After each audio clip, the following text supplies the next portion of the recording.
Secondhand Lions, a novelization by John Whitman based off the screenplay by Tim McCanlies.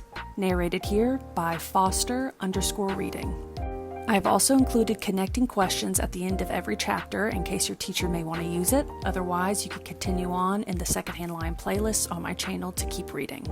Either way, thank you so much for listening. Quick trigger warning for this chapter, since I do add in sound effects to enhance the experience. I did include a gunshot sound effect in this chapter, so if you're listening at a school or anything, please don't be alarmed, it's just the video. Thank you so much. Chapter 2. If someone had built a beautiful mansion and then caused an earthquake underneath it, and then poured dirt and rotten moss over it, that would have looked like this house. If it had ever been painted, the paint was long gone, leaving bare the gray wood underneath. It must have been 3 or 4 stories tall when it was new, but now the house sagged so much it had lost most of its height. On one side, a tower rose up, then sagged dangerously inward toward the center of the house. It looked like a tall man scowling down at a cowering child. Not a good first impression. Beyond the ramshackle house, a blue lake faded into the horizon, and closer, a flock of motley chickens pecked the ground near a barn that was as bad off as the house, if that was possible. Suddenly, the chickens scattered in a fountain of feathers and dust. A pack of dogs burst out of the barn, howling and charging at the car. Walter, who had begun to open his door, slammed it just in time. Our dog put its front paws up on the window, leaving gobs of more saliva running down the glass. More dogs surrounded the car, and soon all of them were jumping up to see inside. Walter cowered towards the center of the front seat. His mother clucked her tongue. Show them you're friendly, Walter. Let them smell your hand. A particularly large and vicious mutt bit at the window so hard it thumped its nose against it. It clearly blamed Walter for that and curled its lips, snarling at him like this was all very personal. Walter decided not to offer his hand. Instead, he looked past the dogs to see an enormous speckled hog trot up, squealing fiercely. It tried to rise up on its back legs, dog-like, and butted against the car. Walter could have sworn it even tried to bark. A shotgun blast ripped through the air, then another. Walter ducked, but soon realized that the shots weren't aimed at them. They were coming from the other side of the house. The dogs and the pig realized it too. The dogs took off towards the sound of gunfire, with the pig squealing and trailing behind them. May said cheerily. Sounds like they're down by that lake. Come on. She flung her door open before Walter could stop her and got out.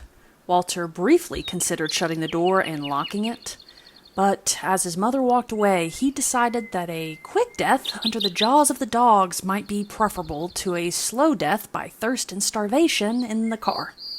He followed. They walked around the rickety old mansion to a lake that edged the property.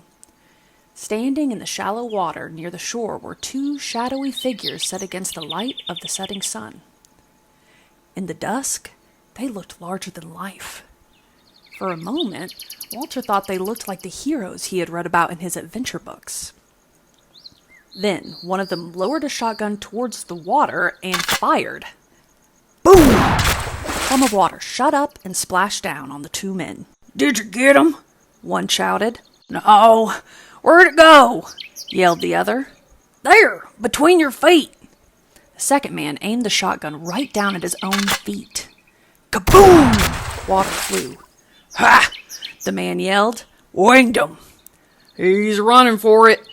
Both men pointed their shotguns, tracking their target, and pulled the trigger again and again. Kaboom! Boom! Boom! Boom! "Dang," the first one grunted. "Empty." "You get the ammo," said the second. "I'll cover him." The man reached down and lifted something out of the water. It was the remains of a very large, now very dead catfish. "Yoo-hoo!" May called. The 2 men turned on them, shotguns leveled. Walter shrieked and ducked behind his mother. His mother gave a little wave. Uncle Hub! Uncle Garth! It's me! May! Your niece! Pearl's daughter? Walter winced as May put a hand on his shoulder, smiling brightly. And I brought Walter! Your nephew! The two men looked at each other. On cue, they both spat into the water. Relatives, snorted one. Nothing worse, snorted the other. Walter looked up at his mother, who gave his shoulder a squeeze. See, they like us already! What makes you say that? Walter asked. Easy. They didn't shoot. It was only later that Walter remembered the shotguns were empty. End of Chapter 2. Thank you so much for listening. If your teacher would like to use my connecting questions that I add at the end of every chapter in order to not get sued for copyright concerns, keep listening. Otherwise, click on the next video to continue reading Chapter 3 of Secondhand Lions by John Whitman, narrated by me, Foster Reading. Thanks for reading with me. Pause to answer. Question 1 of 5. Reread the first paragraph of Chapter 2 when the author describes Walter's observations of the house. Write down an example of figurative language you could find, such as personification, and explain why this use of descriptive language is more engaging to a reader than simply saying, "the house was old." Vocabulary words displayed on the board. Question 2 of 5. At the bottom of the first page of Chapter 2, the chickens are described as motley. The definition of this adjective is shown below. Write one sentence of your own using that word accurately, in a way that your teacher can clearly see you understand its intended use. No saying, "I was asked to write the word motley on your paper."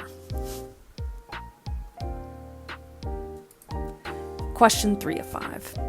What was Walter's first impression of his uncles when he saw them by the lake, and what did they remind him of? Question 4 of 5. What examples of onomatopoeia can you find in this chapter? Vocabulary word displayed on the board. Question 5. Based on May's introduction with the uncles, what can you infer about her relationship with them or the plan for Walter to stay there for the summer? Include what you think will happen next after answering and why. End of questions. Thank you so much for reading Chapter 2 of Secondhand Lions by John Whitman with me. I hope you will continue reading on. Either way, thank you for coming to my channel today.